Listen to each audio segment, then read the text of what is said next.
రైతులను అన్ని విధాలా ఆదుకుంటామన్న ఎన్నికల హామీని కూటమి ప్రభుత్వం నిలబెట్టుకోవాలని PCC chief YS Sharmila demand చేశారు.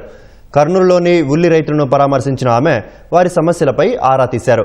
రైతులకు గిట్టుబాటు ధర కల్పించాలని డిమాండ్ చేశారు. ఉల్లికే కాదు, మిరపకైనా లేకపోతే వేరే పంటలకైనా పొగాకుకైనా విదేశాలలో నుంచి కూడా ఆర్డర్లు తీసుకొస్తామన్నారు. ఇన్ని మాటలన్నీ ఏమైపోయాయి?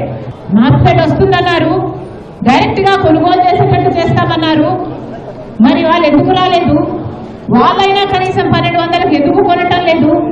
పోనీ మీరిచ్చిన 1200 గ్యారంటీకి మీరైనా ఇంతవరకు ఒక్కరికైనా ఒక్క అకౌంట్లో అయినా డబ్బులు ఎందుకు వేయలేదు? ఇక్కడ పండించిన రైతులందరూ 600కే అమ్ముకోవాల్సిన అవసరం ఎందుకు వస్తుంది?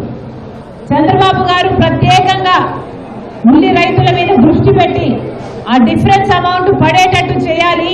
1200 ఏ ఒక్క రైతుకి ఇవ్వలేదు. ఇన్ని ఇబ్బందులు ఇక్కడ ఉన్నాయి.